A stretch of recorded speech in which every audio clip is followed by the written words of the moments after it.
دي قصة أقوى أو أقسى ملك في عالم ديستوبي، عالم فاسد وقمعي، بيتولد من جديد في عالم إيسيكاي من العصور الوسطى. أول ما يفتح عينيه وهو لسه مولود بيلاقي أمه وأبوه بيبصوله بحب وفرحة. الأب والأم بيعلقوا على إزاي طفلهم المولود ملامح وش شبههم وفرحانين جدا بوصول أحدث فرد في عيلتهم. الأب رينولدز يسمي ابنه آرثر، وفورا عايز آرثر يناديه بابا، لكن الأم أليس بتفتكر إن آرثر صغير قوي على كده. وبينما الأبوين الصغيرين بيهزروا مع طفلهم الجديد، آرثر بيسأل نفسه مين الناس دول وليه بيدعوا إنهم أهله. لو هم فعلا زي ما بيقولوا ده معناه إنه بطريقة ما مات في حياته اللي فاتت واتولد من جديد وذكرياته معاه. آرثر بيبص على السماء المرصعة بالنجوم، مش مصدق إنه بعد انتصاراته اللي لا تحصى وسيطرته على العالم الآلهة قللوا من حقنه وخلوه طفل رضيع لا حول له ولا قوة. هو محرج على أقل تقدير، وحقيقة إنه مضطر يمر بعملية التكريع دي مدياله إحساس بالإحراج بالنيابة عن نفسه. آرثر مش بيكره حياته الحالية لأن أمه وأبوه الاتنين بيهتموا بيه كويس، بس لسه مش مبسوط، مش عايز يلبس حفاضات، وعنده كمان إحساس دائم بالخوف إن حد ممكن يأذيه. كل اللي يقدر يعمله عشان يفضل متأهب هو إنه يقبض إيده. أبو آرثر بيلاحظ ده وبيستغل الفرصة يحط صباعه تحت إيد آرثر عشان يوري مراته قد إيه ابنهم بيحبه.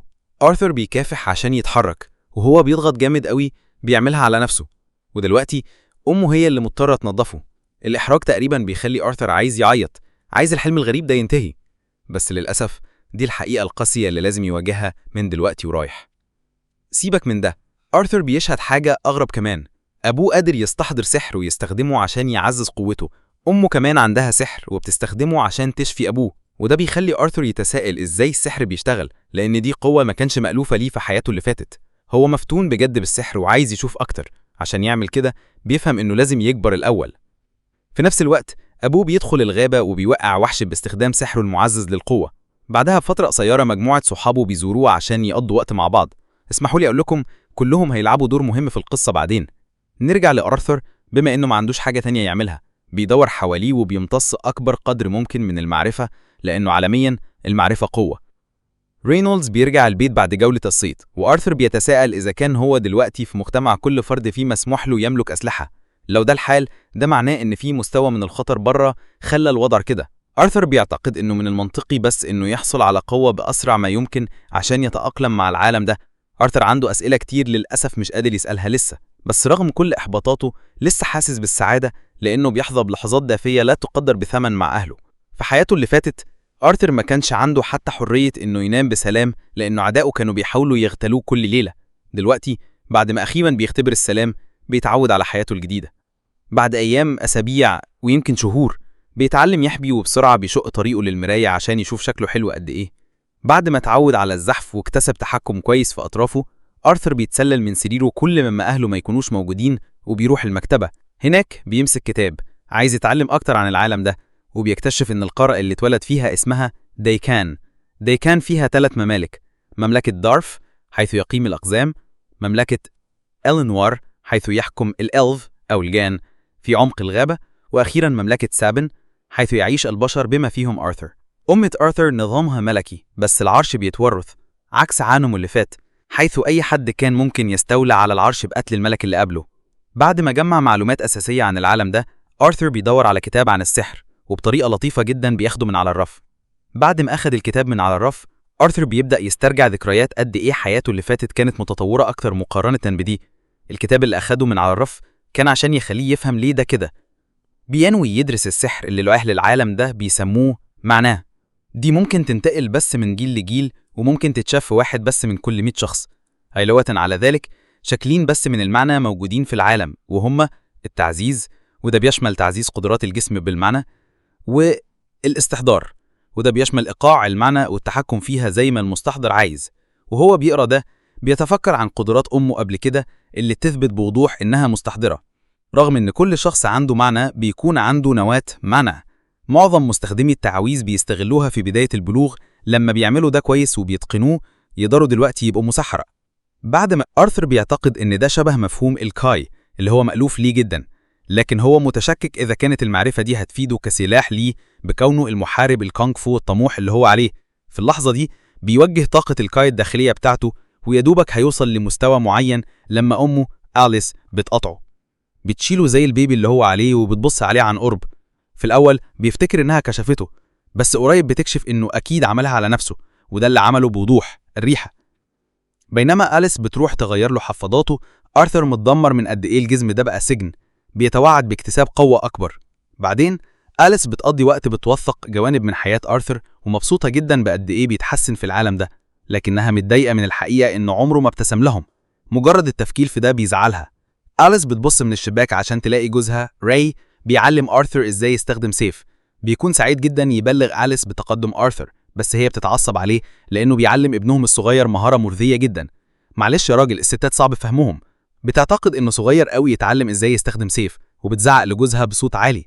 على الناحية التانية، آرثر بيتفرج عليهم عن قرب وبيستخدمهم كإطار فهم الهيكل الجواز، حتى لو بدأ يعتقد إن العالم اللي عايشين فيه ممكن تكون الستات هم الراشن. but anyway we اللي digress. بيحكموه. في وقت لاحق من اليوم، أليس بتاخد آرثر السوق، وهو بيكون متشوق جدا لكل حاجة بيشوفها. كل حاجة عينه بتقع عليها بتبان كأنها درس يتعلمه. دلوقتي فهمت ليه الأطفال بيبصوا حواليهم كأنهم عارفين المكان، خصوصا الحاجات اللي ما كانتش موجودة في عالمه اللي فات. حتى قدر يلاحظ السحر عن قرب، وده لقاه مفيد جدا. في طريق الرجوع تدريجيا بيروح في النوم، بس قبل كده بيفكر قد إيه عيلته كانت مفيدة ليه. أخيراً بيوصلوا البيت وأليس بتاخده أوضته. في الطريق بتتكلم عن قد إيه بتكون سعيدة كل ما يتسلل من السرير عشان يقرأ، وقد إيه بيكون فضولي كل ما يكونوا في السوق. بتعتقد إنه خد الصفات دي من أبوه راي زيه بالظبط. بتوصل لنتيجة إنه ممكن ينتهي بيه الأمر إنه يهرب عشان يشوف العالم، بس بتتمنى إنه يقدر يعيش حياة أكتر سلاماً. في المسا ده آرثر بيتفرج على أبوه وهو بيعمل شوية سحر، وبيكون متشوق جدا لفكرة إنه عنده حد يقدر يتعلم منه عن قرب. بيتفرج على أبوه وهو بيرفع كام صخرة من الأرض وبيغير رأيه. قبل ما يصاب بخيبة أمل كبيرة، أليس بتيجي بتأكله إن راي لسه بيبدأ، وبتحسه يتفرج عن قرب أكتر. في اللحظة دي راي بيضخم سحره وبينتهي بيه الأمر إنه بيعمل شوية مهارات متقدمة. وهو بيشوفه بيعمل كده، آرثر فوراً بيفهم إن أبوه أوجمانتر. بيتحمس يعمل خدعة من عنده، بس حلمه بيتقطع لما أمه بتبلغه إنه جه وقت نومه. وهي شايلاه لأوضته، بيلمح كتاب على الرف وبيفضل يشاور عليه وهو بيعيط بصوت عالق عشان تخليه يقراه. بعد لحظة قصيرة من إطلاق وشه اللطيف، بتضطر تخليه يقراه شوية. ممكن حد يقول لي إزاي ده نفع؟ يا دوبك بيقرأ الكتاب بيفكر نفسه بكل المعرفة اللي اكتسبها في محاولته ينتج مانر لنفسه. بيبدأ يوجه كل المانا من نقط مختلفة في جسمه لنقطة واحدة. بيعمل كده شوية، وفي الوقت اللي أهله افتكروا إنه غالبا هيكون نام، انفجار عالي بيجي من جوه البيت. لما ده بيحصل، راي بينط بسرعة عشان يحمي مراته، وبينتهي بيه الأمر إن ظهره بيتحرق. بعد ما يتأكد إن أليس بأمان، هما الاتنين بيفتكروا إنهم سابوا آرثر في البيت. بسرعة بيجروا جوه البيت وبيتفاجئوا لحد العظم لما بيلاقوا آرثر مش راي طاير في نص الهوا. بيفضلوا مذهولين من المشهد ده، وما بيعملوش غير إنهم يتفرجوا عليه وهو بينزل الأرض. يا دوبك بيعمل كده السقف بيبدأ يقع. بما إنه كان مجرد طفل، آرثر ما قدرش يتحرك من الطريق في الوقت المناسب، بس أهله بسرعة بيحموه من اللي كان ممكن يكون لقاؤه التاني بالعالم السفلي. بعدها بفترة قصيرة كلهم بينفجروا في البكاء، وآرثر بيفهم إن أليس وراي هيعملوا كل اللي يقدروا عليه عشان يحافظوا على سلامته. إحساس بالأمان عمره ما حس بيه في حياته اللي فاتت. بنلقي لمحة على حياة آرثر اللي فاتت، اللي كان معروف مرة باسم الملك جراي. وقتها خادم ملك اتمسك وهو بيحاول يغتال الملك. بالقانون الراجل كان المفروض يتعدم من غير نقاش، بس بدل كده مجلس الملك قرر ينفيه لبلده الأصلي ومعاه عيلته كلها، مدركين تماما إن مصير أسوأ بكتير من الموت كان مستنيهم هناك.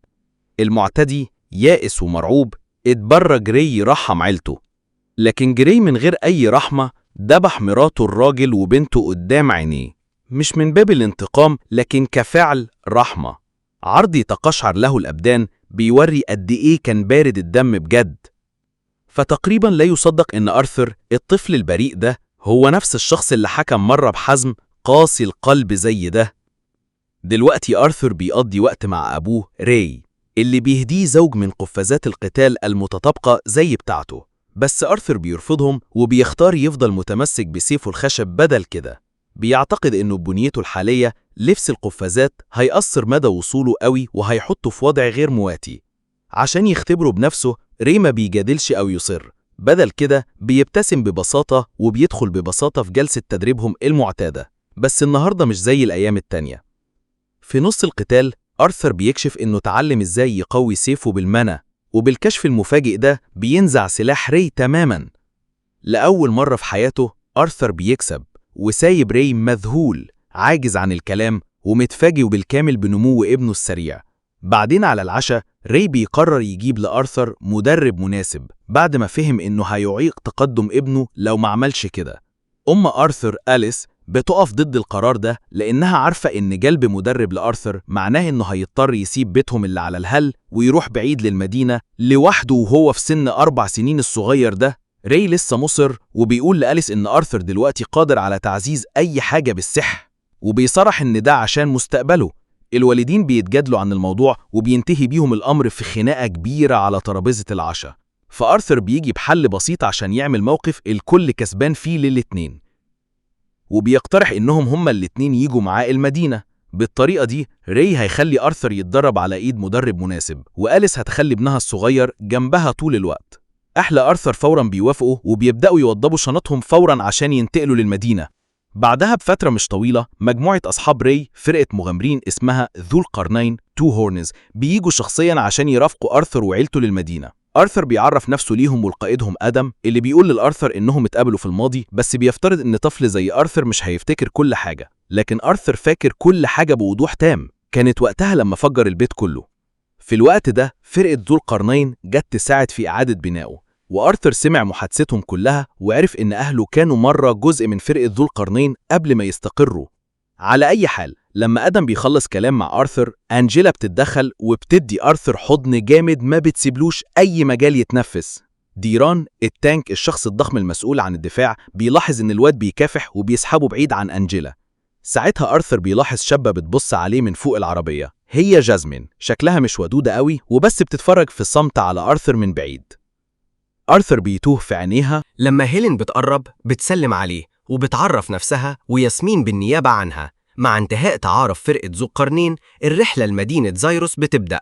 أرثر بهدوء بيعلق لنفسه قد إيه نظام النقل ده بدائي مقارنة بعالمه القديم حيث العربيات الطايرة كانت العادي. مع ذلك ما بيفتكرش إنه وحش قوي، خصوصاً مع أمه الحنونة دايماً جنبه في الرحلة. بياخدوا كذا استراحة كل يوم، وخلال واحدة منهم قطيع وحوش ذئاب برية بيهاجم، وده بيخلي أرثر يفهم بشكل مباشر قد إيه العالم الخارجي خطير بجد. ياسمين بتتقدم عشان تحارب الذئاب وباستخدام خناجرها بتقضي عليهم بسهولة. راي وآدم وباقي أعضاء فرقة ذو القرنين بينضموا للمعركة، وبعدها بفترة قصيرة بيسيطروا على الموقف.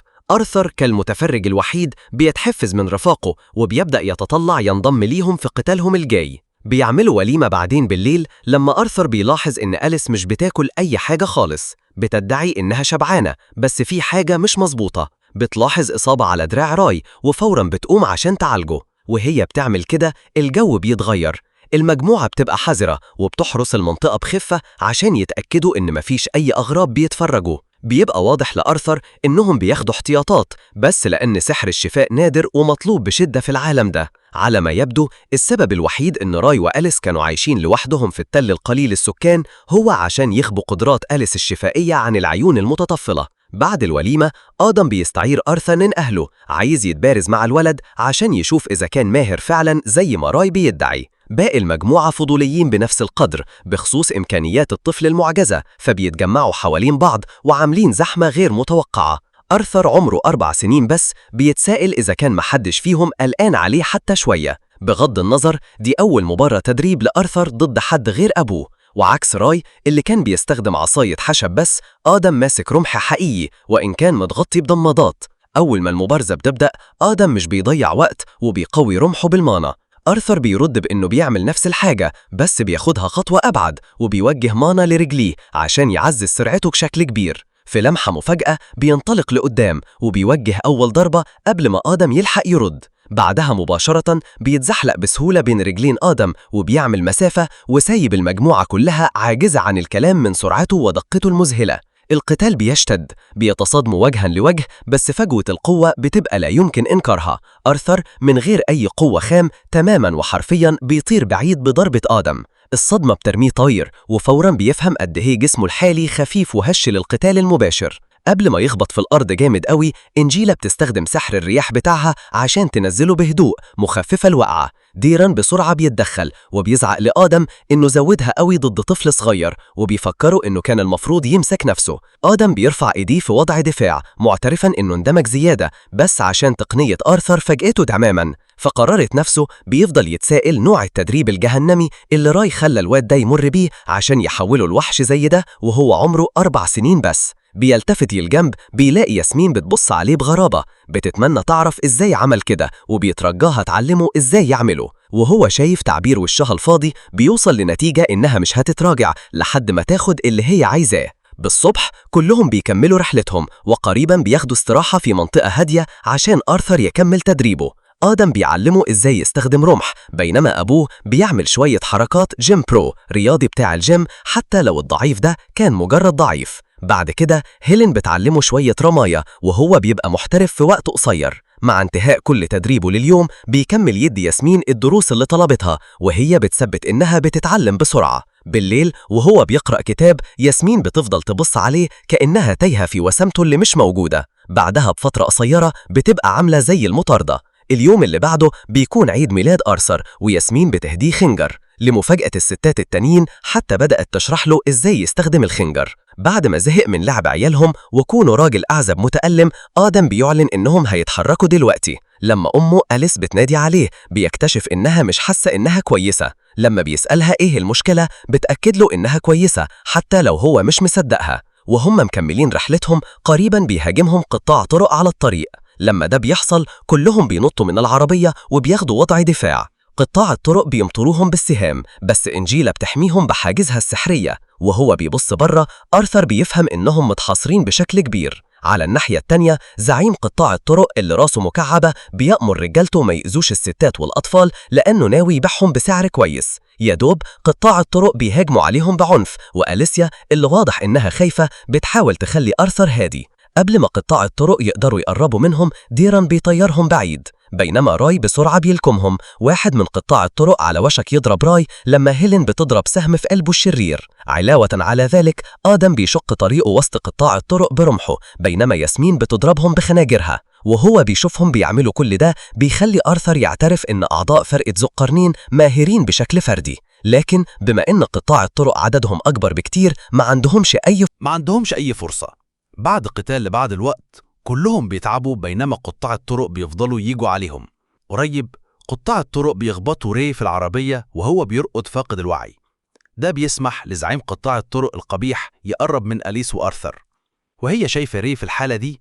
الاتنين بيجروا من العربية، بس في الوقت ده ري بيستعيد وعيه وبيطلب منهم يتراجعوا. حتى في حالته المضروبة بوضوح لسه بيقرر يكون الراجل. بيطلب من آرثر ياخد أمه ويجري، وهو بيسمع كده الأهبل اللي مش فاهم حاجة بيصر يبقى ويشاركهم في القتال، بس أبوه بيكشف إن أمه حامل. ده بيسيب له إجابات للشكوك اللي كانت عنده من وقتها عن ليه أمه كان شكلها كأنها عيانة.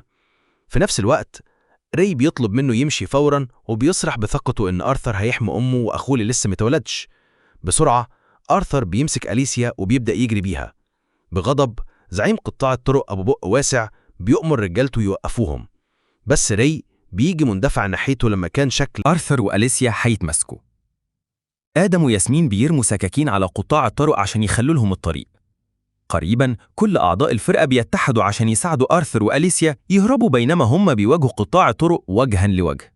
وهو بيجري آرثر بيسترجع حقيقة إنه كان مرة واحد سرق أرواح كتير، ودلوقتي بقى واحد خايف روحه هي اللي تتسرق منه. مجرد التفكير في ده بيخليه غضبان، بس رجليه الصغيرة ما عندهاش حاجة تعملها غير إنها تجري عشان حياته البائسة. بعد ما جري شوية آرثر بيحس بهجمة جاية من الجبال، وبيبص فوق عشان يشوف راجل مشبوه على وشك يضربهم بسحره. فورا بيدفع أمه بعيد، وفي العملية بيتصاب بالسحر، وده بيخليه يفقد توازنه ويقع من على الجبل. وهو نازل بيكون مصمم ما يوصلش العالم السفلي لوحده. بيستغل الخنجر اللي ياسمين اديتهوله اللي كان مربوط فيه خيط، وبيرميه على العدو. الخنجر بيمسك في رجل العدو وبيسحبه لتحت من فوق الجبل. بينما ده بيحصل، ديران وأنجيلا بيحاولوا يستخدموا سحرهم عشان ينقذوا آرثر، بس هو بعيد قوي على إنه يوصلوا قبل ما يقع على الأرض. وهو بينزل الأرض، آرثر بيبدأ يفكر في وجوده، بينما أمه بتتفرج عليه من فوق وإيديها ممدودة أملا تقدر تمسكه. فكرة فقدان ابنها بتخليها تدمع، بس آرثر على الناحية التانية راضي إنه قدر يحمي عيلته حتى لو ده كلفه حياته، رغم إنه حزين إنه مش هيبقى أخ كبير زي ما كان بيتمنى. بشكل مفاجئ آرثر بينجو من الوقعة وبيصحى عشان يلاقي نفسه في حضرة وحش ضخم جدا وشكله شرس. ده بيخليه مرعوب بشكل لا يصدق. مشهد الوحش بيخلي آرثر متجمد تماما وعاجز عن الكلام. آرثر شاكك إن الوحش استدرجه لهنا بيحاول يضربها، بس هي ببساطة بتدفعه بعيد بنقرة من صوابعها. بتأكد له إنها مش عدوته، وبتقوم وبتجمع شوية فاكهة فحرية من نبتة غميسة زرعتها بنفسها عشان تأكل آرثر.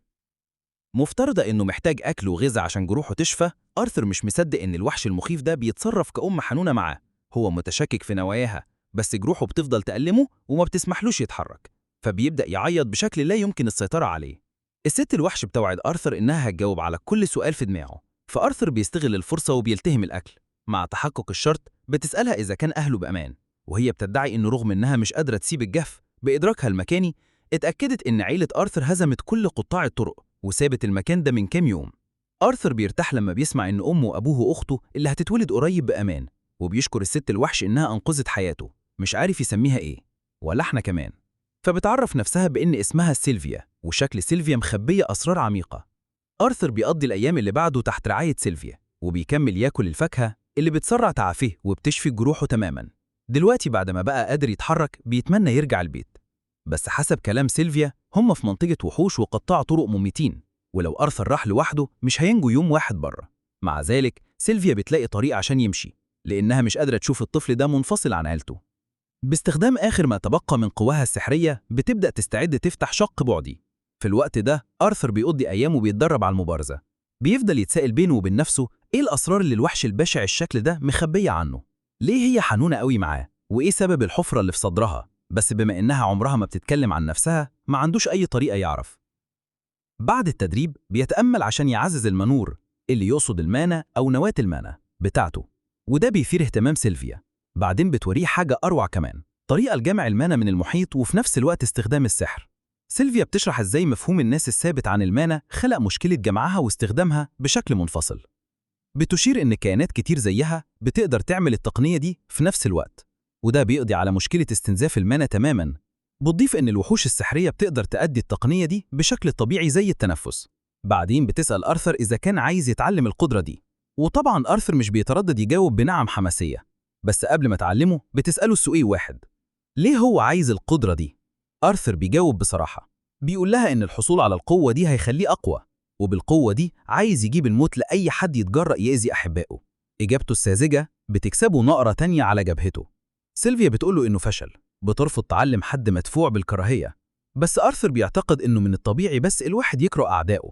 متكلمة من تجارب حياتها اللي فاتت المرة كأقوى ملكة، سيلفيا بتقدر تحس بشهوة آرثر للدم، وبتقوله إن إيذاء الناس عمرها ما بيكون حاجة الواحد مفروض يطمح ليها.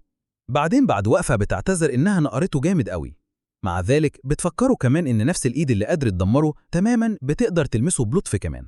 ده اللي هي عايزاه تفهمه، أحسن تكون طيب مع الآخرين، لأن الغضب والكراهية والعنف بيسيبوا وراهم ألم. بس هي أنقذت حياته بالشفقة، ومش عايزاه يلوث فعل لطف ده بكراهته.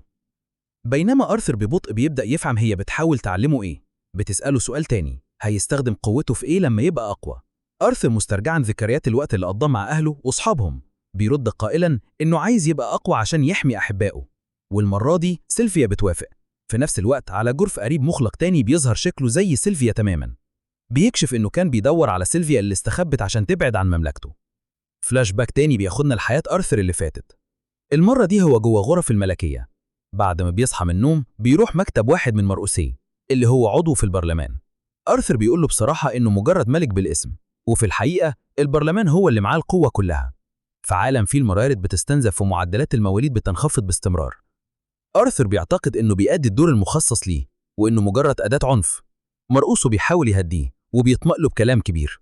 على أي حال آرثر بيمشي، وبعدها بفترة قصيرة بيتم اختياره. بشكل غامض يدوبك آرثر بيحاول يستخدم القوة الجديدة اللي سيلفيا ادتها له، بيسترجع حياته اللي فاتت. في الحياة دي كان عارف إن مش كل الناس محظوظين، بس كل اللي حاول يعمله هو إنه يفتح القدرة على استخدام قوة الكاي. في اللحظة دي القوة بتقع عليه تماماً وبيحس إنه غارق فيها. السؤال كالعادة بيفضل، هيعمل إيه بالقوة الجديدة دي اللي لسه واخدها؟ وهو بيحاول يتدرب بالطاقة اللي بتتدفق جواه، سيلفيا فجأة بترمي بيه على صخرة. بيكون مستغرب، إيه اللي بيحصل؟ ليه اللي كانت بتعتني بيه فجأة بتخبيه؟ بتقوله ما يخافش، بس لازم يفضل هناك شوية. جوه الصخرة بيشهد طفرة قوة لا تصدق. مخلوق تاني، واحد شكله زي سيلفيا بالظبط، بيوصل. المخلوق ده كان متربص بيدور عليها. سيلفيا بتتصدم إنه لقاها، وهو بيكشف إنه اتبع ريحة الدم. بيطلب منها تيجي معاه فوراً، بس هي بترفض. سيلفيا مستعدة تحارب لحد الموت. لما المخلوق بيتحرك عشان يهاجم بتتحول لذاتها الحقيقية. المنطقة كلها بتتلج وهي بتنفخ صقيع. هي فعلاً تنين قوي، وهو شايفها في شكلها ده. المخلوق بيحذرها إن استخدام النوع ده من القوة هيقتلها، بس هي مش مهتمة بالموت. بالنسبة لها عاشت حياة كريمة ومتصالحة مع فكرة الموت، فحتى لو ده معناه الموت بترفض تستسلم ليه. بيدخلوا في معركة شرسة مرعبة، واحدة آرثر بيتفرج عليها بعجز من الكهف. بيكون غرقان في ذهول من كمية القوة اللي عندهم هما الاتنين. زي المتوقع المخلوق بيرد بنفس الشراسة، حتى شكله بيكسب اليد العليا، لحد ما سيلفيا بتطلق ورقتها الرابحة، بتجمد المنطقة كلها وبتمسك المخلوق، وبعدين بتفتح الكهف عشان تخلي آرثر يخرج. لما بيخرج بيكون مذهول، بيشوف شكلها الحقيقي، هي تنين. بتفتح السما فوق وبتقوله إنه يقدر يمشي دلوقتي. بتقول إنها ادته قوة عشان تساعده يلاقي طريقه البيت تاني. بتسأله هيعمل إيه بالقوة دي؟ بتتمنى ما يستهلكوش الغضب أو الكراهية. آرثر بيجاوب إنه هيستخدم القوة عشان يحمي عيلته. بتبتسم، مش عايزاه يعيش حياة حزن أو كراهية. وبالنسبة لها القوة مش عشان القتال أو الانتقام، بدل كده بتتمنى ينشر الحب للكل. رده بيأثر فيها بعمق. قبل ما تخليه يمشي بتديله بيض التنين وريشة، وبتطلب منه يلف البيضة بالريشة. بعدين بتلمسه وهو فجأة بيمتلئ بتدفق طاقة هائل. خط مضيء زي وشم بينتشر من صوابعه لتحت دراعه، وقميصه بيتقطع كاشفا الخط. بتعترف إنها كانت ممكن تبعته البيت بدري، كانت دايما عارفة إزاي. آرثر كان فاكر إنها خلته هناك لأنه ما كانش آمن يرجع، بس هي بتكشف الحقيقة. كانت بتحب رفقته. وجود حد تتكلم معاه، حد ترتبط بيه، كان حاجة مجربتهاش من وقت طويل. وجوده كان هدية ثمينة، وهو بجد استمتع بوجوده معاها. هو كمان اتعلم منها كتير. ده وداع مؤثر. بدموع آرثر بيندم إن مفيش حاجة يقدر يعملها عشان يحمي سيلفيا. بيفتكر إنها علمته كتير، حتى ادته قوة. كانت بتعامله بحب ورعاية زي دي، بس هو مش قادر حتى ينقذها رغم كل اللي عملته عشانه. حاسس بحزن صادق. بيبكي وهو فاكر الوعد اللي قطعه ليها، حاسس إنه فشل، بس كل ده مش مهم ليها. عاشت حياة هي ممتنة ليها. بس بعدين بابتسامة ناعمة بتقوله إنه مش مهتم هي إيه، سواء كانت تنين أو بحش. كل اللي يعرفه إنها عيلة. بتدعبه، بتسأله إزاي يقدر يسميها عيلة وهو أصلاً عنده أم مستنياه في البيت. وهو بيفكر في ده بيبتسم وبيقول، يبقى أنتي جدتي. الكلمة الواحدة دي، جدتي، بتضرب بعمق، بتقطع في روحها. حتى لسيلفيا التنين المشاعر بتغمرها. بتبدأ تعيط، بتطلب منه يناديها كده تاني. بيعمل كده، يدوبك بيناديها جدتي بهدوء، بتتمدد وراضية عن حياتها. آرثر بياخد البيضة والريشة اللي اديتهم له، والسما بتفتح. جه وقت الرحيل، بس هو مش عايز يمشي. بيترجاها تيجي معاه، بس هي متستجبش. الفتحة بتتقفل. يدوبك بتمشي سيلفيا بتفك العالم المخوم، وخصمها بيستعيد قوته. فجأة بتنهار على الأرض كأنها ماتت. المخلوق بيقرب، بيتسائل إذا كان حد بقوتها دي ممكن يموت بمجرد هجمة صغيرة. بيقرب أكتر، بيحاول يفهم، بس سيلفيا كانت بتمثل إنها ميتة بس. أول ما بيقرب بتفتح عينيها وبتطلق دفعة مانا ضخمة أقوى من إن أي حد ينجو منها. الكهف كله بيترج، والانفجار كبير لدرجة إنه بيوصل السطح. في نفس الوقت بدموع آرثر بيكمل رحلته البيت. صوتها بيردد في السماء، بتفكره ما ينساش محادثاتهم. عارفة إن الحزن طبيعي، بس بتترجاه يبتسم خلاله. مش المفروض يحاول يقاوم أو ينتقم بسبب الحزن، بس هو ما يفتكرش إن عنده القدرة يعمل كده. بتنصحه ما يحاولش يحمل الابتسامة مرة واحدة. المفروض ببساطة ياخد الأمور خطوة بخطوة، مغير العالم شيئا فشيء. آرثر بيشك في نفسه، بس هي بتفكر وهو مين؟ هو الملك جراي، أقوى ملك يقدر يعمل أي حاجة. بتترجاه ما يملاش قلبه بالغضب والألم، بس يعيش حياة سعادة. بيتصدم إن كل الوقت ده وهي معاه كانت مدركة لطبيعته الحقيقية. دي لحظة مليانة حقيقة وعاطفة عميقة، صوتها في الآخر بيتلاشى في الرياح. آرثر دلوقتي رجع للأرض بحذر، بيحط هداياها في شنطته. بعزيمة وقوة جديدة بيبدأ يروح البيت بنية تغيير العالم بابتسامة، خطوة بخطوة. هل العزيمة دي هتستمر طويلاً؟